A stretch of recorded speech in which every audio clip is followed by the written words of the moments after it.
monde, j'espère que vous allez tous très bien. Et oui, on est déjà le dimanche, le 5 juillet 2026. Et oui, vous avez vu hein, la possibilité, ben oui, malheureusement. Le retour du mot canicule en jaune est reparti pour bien des départements, y compris donc en orange en priorité sur ces régions méditerranéennes. Et je peux vous dire que la situation, ça sera pour demain, hein. Pour aujourd'hui, c'est encore à peu près calme, malgré qu'il y a plusieurs départements en jaune. Et toujours pareil sur ces régions du sud de la Loire pour l'instant. C'est demain que sa situation monte d'un cran, malheureusement, une fois de plus. Situation au niveau des nuages. Bon, bah écoutez, pour l'instant, les pluies sont sur la Belgique, Luxembourg. Et nous, on est vraiment en limite, hein. On a des nuages bas sur le nord-ouest. Et puis le restant, bah, c'est tranquille, hein. On est vraiment avec un petit flux toujours de nord-ouest hein, pour les régions de Hauts-de-France à la Lorraine, ce qui permet justement d'éviter d'avoir les températures qui grimpent. Alors, la question est très posée. Beaucoup m'envoient beaucoup de messages.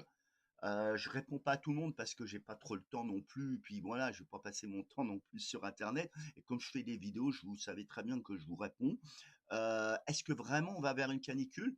Bah écoutez, c'est un mot qui est très sensible. Moi, ce que je peux vous répondre, je ne suis pas là pour vendre de la peur, ça je précise, et je vais être clean avec vous. Mais pour moi, il n'y a rien de naturel ce qui est en train de se déjouer. Ça fait des années que je suis la météorologie, que je suis des modèles météo, et là je suis abasourdi sur la manière de ce qui se passe. C'est de la pure dinguerie. Même tous ceux qui sont dans la passion météo, y compris les professionnels, restent sans mots sur ce qui se déjoue. Alors, est-ce que ça a un rapport avec le XXL El Niño qui se met en route? J'ai pas de mots en fait. Je sais pas. Je sais pas ce qui est en train de se passer. Moi, je l'ai dit, et c'est mon premier reflet que j'ai, ma sensation et mon ressenti. Ce n'est pas naturel ce qui est en train de se déjouer. Et je redis et je le répète, c'est une guerre météorologique que nous subissons, tout simplement. Maintenant, on pourra me traiter tous les noms. J'en prends ma responsabilité de mes propres propos. C'est tout.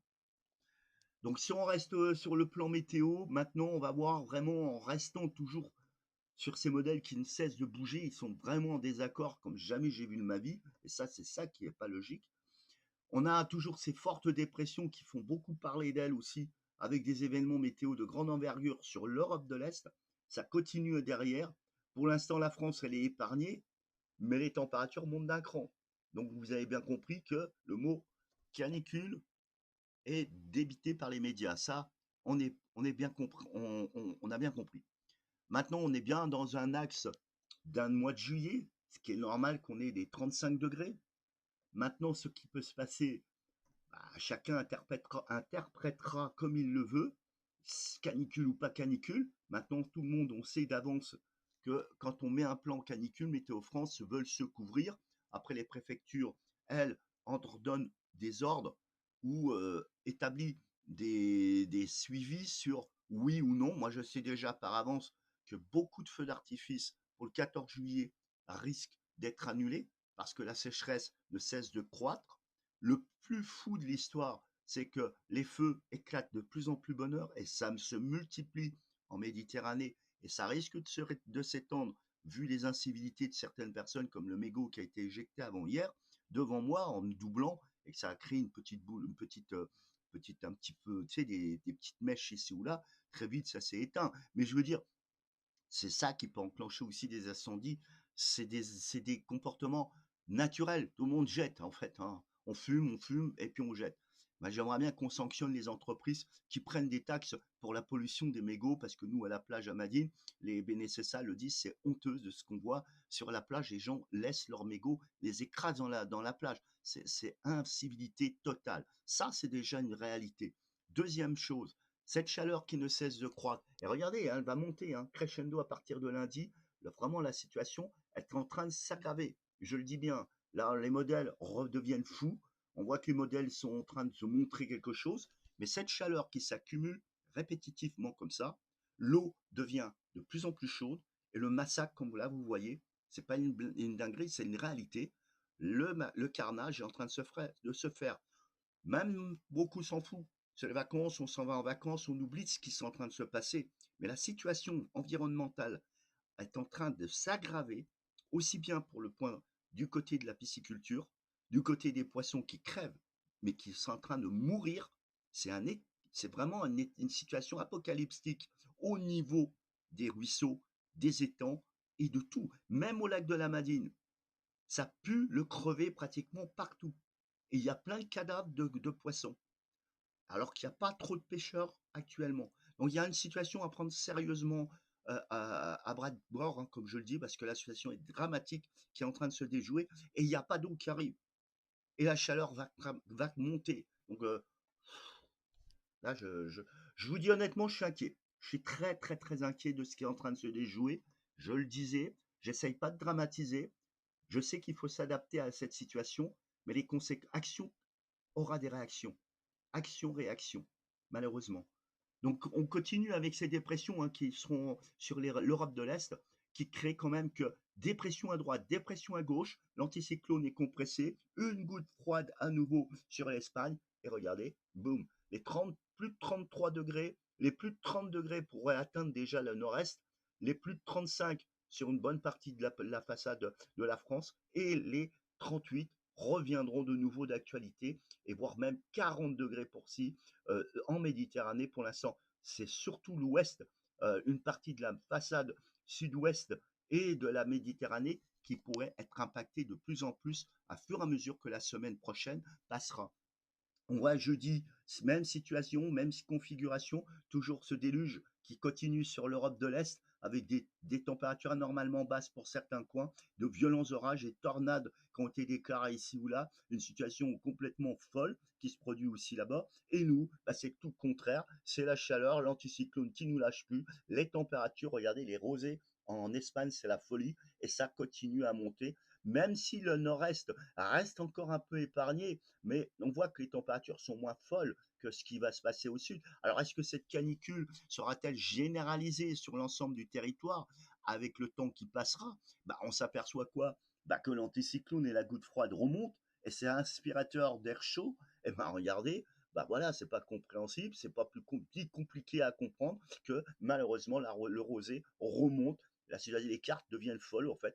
La situation caniculaire avec les plus de 40 degrés d'actualité sur la Méditerranée, sur des zones qui ont été déjà impactées et que c'est la catastrophe sur tous les ruisseaux. Actuellement, je l'ai expliqué il y a 2 secondes, et les étangs, ça va s'aggraver. Là, c'est carrément la folie pour la pisciculture. Laissez tomber. Les pêcheurs sont outrés, dégoûtés, et je vois que la chaleur monte jusqu'en haut, donc de la France. Et ça avait été dit, moi je vous en avais parlé, qu'à partir du 8 juillet, la situation deviendrait préoccupante si oui ou non ça se confirme. Ça s'est balayé un coup de revers et ça revient. Les modèles ne font que ça. Ils nous rendent fous, mais alors d'une manière, je te jure, je lui claquerais bien le beignet. Mais je pourrais rien faire. C'est pour ça que je dis, il n'y a rien de naturel.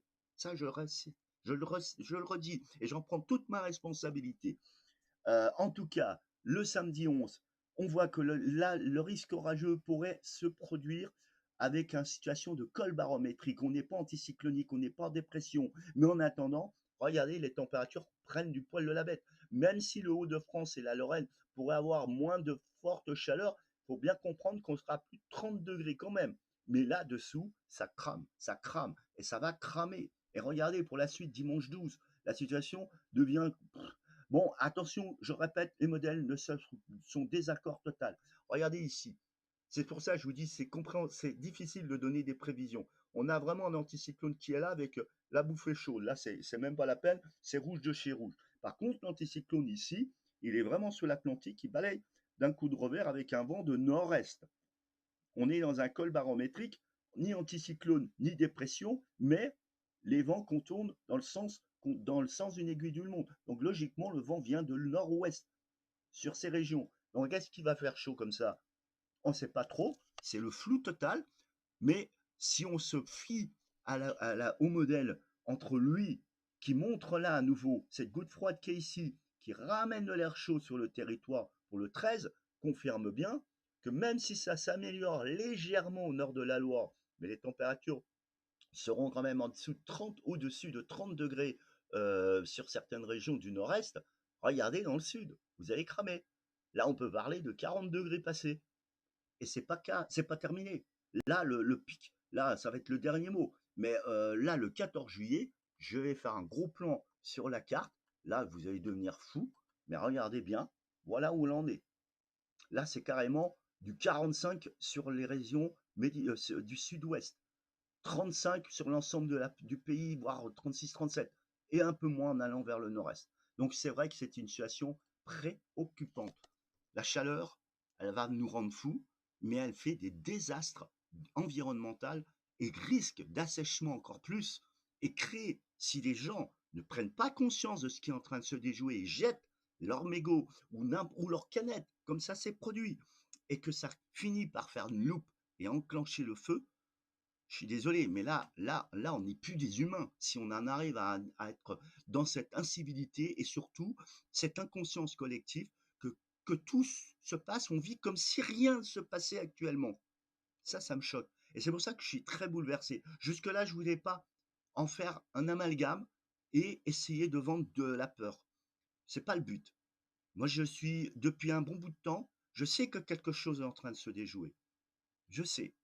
Mais l'objectif, c'est d'éveiller les consciences des gens, de les remettre réellement à la connexion avec la planète. Parce que là, c'est une situation apocalyptique qui est en train de se déjouer. Et il n'y a pas que chez nous. Dans les quatre coins du monde, les États-Unis, ça démarre aussi depuis hier. Un dôme de chaleur assez impressionnant se met en place. L'Europe de l'Est qui subit des répétitions d'inondations, des tempêtes, des trucs de fou. Bref, vous avez compris que si c'est normal, bon bah écoutez, je fais plus de météo, j'arrête mes réseaux sociaux, je me fais disparaître et c'est terminé. C'est clair. Mais là, je suis obligé de le dire aujourd'hui. Je crie un SOS. Si on réagit pas, si on continue à vivre dans nos petits chaussons bien douillés comme si rien ne se passe, bah je suis attristé. Ça veut dire qu'on est devenu un parasite pour cette planète. C'est tout ce que je peux dire, hein. Et je suis pas là pour vous le donner des leçons de morale. Je suis pas là pour vous donner des claques dans la tête. Moi, je ne force personne à me lire, je précise. Je n'impose à personne. Je n'envoie pas mes vidéos sur vos comptes personnels ou en commentaire privé. Donc, j'oblige personne. Personne n'est obligé de me lire. Donc, chacun fait ce qu'il veut. Mais je suis dans mon obligation de de tirer cette sonnette d'alarme.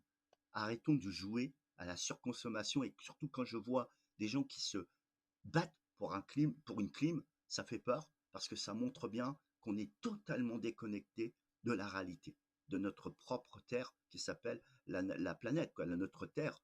Parce que c'est un corps. On est dans notre corps, on fait tout pour se soigner, mais j'ai l'impression qu'on s'en fout que la planète meure.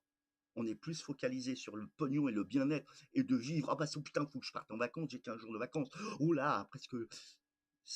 Un jour, ça va nous faire tout drôle parce on va se retrouver tous collectivement à chuter dans le précipice et on se demandera pourquoi. Bah, nous, on vous aurait alerté, c'est tout. Voilà. Bisous à vous tous, bon week-end, désolé de vous couper le moral, mais il est temps d'en parler, c'est tout.